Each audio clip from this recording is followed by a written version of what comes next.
The 152nd Separate Electronic Warfare Brigade precisely directed an FPV drone into a building where Russians had set up an ammunition depot. Striking Russian ammo depots is one of the most effective ways to cripple their war machine. These massive stockpiles fuel the front line. Artillery, rockets, and supply chains all depend on them. When a depot goes up, it's not just an explosion. It's a shockwave that halts operations, cuts resupply, and shatters morale. Ukrainian precision strikes on these targets turn logistics into chaos, forcing Russia to pull back, regroup, and bleed resources faster than they can replenish.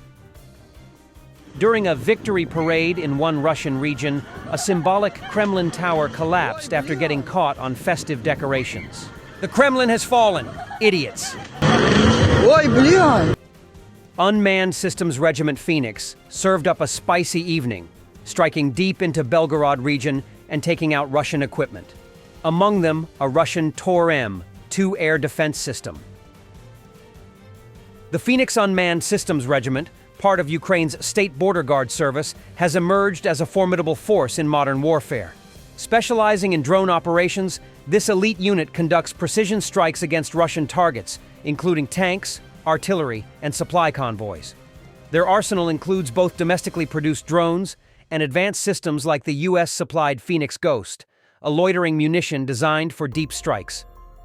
Operating in regions such as Kharkiv and Vovchansk, the Phoenix Regiment has achieved significant successes. In May 2025, they destroyed a Russian tank, an MST-AB cannon, and multiple trucks using drones. Their operations are part of Ukraine's broader Drone Line initiative, aiming to integrate unmanned systems with infantry to create effective kill zones. With their innovative tactics and advanced technology, the Phoenix Regiment exemplifies Ukraine's commitment to leveraging unmanned systems in defense of their sovereignty. At the May 9th parade in Moscow, North Korean generals involved in the war against Ukraine were identified. This was reported by the user Korea Defense blog on the Blue Sky Network. In total, 5 North Korean generals were identified, who were connected to both the intelligence and the general staff of North Korea. The first to be identified was the Deputy Chief of the General Staff, Colonel General Kim Yong-bok, who was the first among the North Korean delegation to shake hands with the Russian president. He is also the head of the 11th Assault Corps of the Korean People's Army, which houses a significant part of the special forces that are also involved in the war against Ukraine. The second identified North Korean representative was Colonel General Lee Chang-ho, chief of the DPRK's Reconnaissance General Bureau, whose troops were also deployed in Russia for the war against Ukraine. According to the author of the blog, intelligence troops are deployed in every battalion and ensure the maintenance of morale and belief in the necessity of war against South Korea. The third was a lieutenant general, the head of the Ministry of National Defense of North Korea, whose name and surname could not be determined. 2 other North Korean generals are associated with the General Staff Operations Bureau. The first is the head of the 525th Expeditionary Military Intelligence Brigade, which is responsible for conducting sabotage and reconnaissance activities aimed at eliminating the South Korean government. The second representative of the General Staff Department of the Korean People's Army, and the last general at the parade, was Major General Shin Kim-chol. According to Ukrainian intelligence, he is responsible for the deployment and command of North Korean troops in the war against Ukraine. In addition, the author of the blog noted that 3 of the 5 North Korean generals were identified by Ukraine's main intelligence directorate back in November 2024, and their names were used in Ukraine's report to the UN. Despite Russia's initial denial, this information has now been fully confirmed. North Korea had announced the completion of the operation to liberate the Kursk region, which was launched on the orders of Kim Jong-un. According to the publication, it was the North Korean head of state who decided to send troops to Russia, having notified the Russian government. Zelensky, it's a good sign that Russia is finally thinking about ending the war. The first real step is a ceasefire. There's no reason to keep killing, even for a day. We expect Russia to confirm a full, lasting, and reliable ceasefire starting May 12th. Ukraine is ready to meet. But Putin chose war and rejected ending it in favor of a summer offensive, said Andriy Kovalenko, head of Ukraine's Center for Countering Disinformation.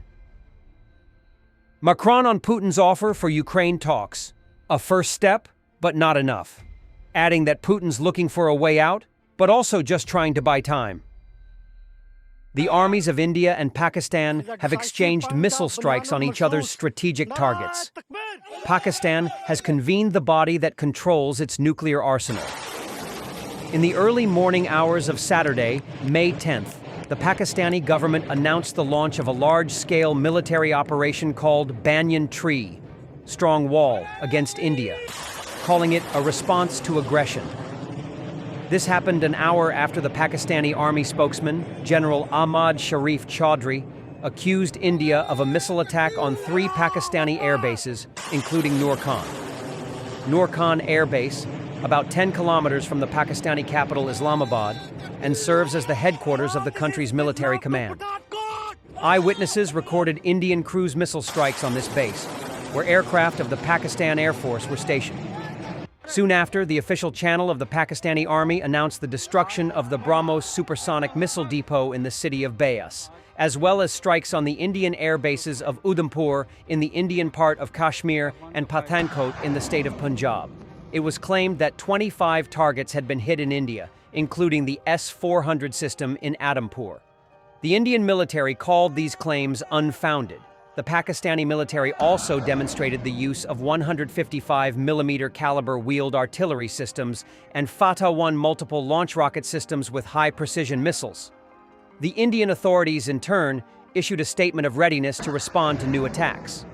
Unprovoked Pakistani drone and missile strikes on India have provoked a strong military response, the Indian government said in an official statement released by the Ministry of Information and Broadcasting. Later, the Indian military called Pakistan's actions an escalation and reported drone strikes along the border, as well as the elimination of several drones in the skies over the city of Amritsar in the border state of Punjab. Pakistan has also reported the use of attack drones by India. In addition, the Prime Minister of Pakistan convened a meeting of the National Command Authority, which controls the country's nuclear arsenal.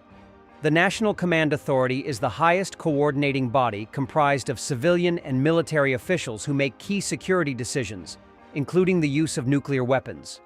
In turn, the Indian government has authorized the Chief of the Army Staff to conscript a territorial army to reinforce the regular armed forces. Thanks for watching, and don't forget to subscribe. Also, if you want to support Warthog Defense, please become our member and get early access to new videos, exclusive members-only videos, and become administrator in comment section. The membership link is in the description. Rescues every day. We had a guy last week at 6 rescues in 6 days. You know, he's doing the job every day.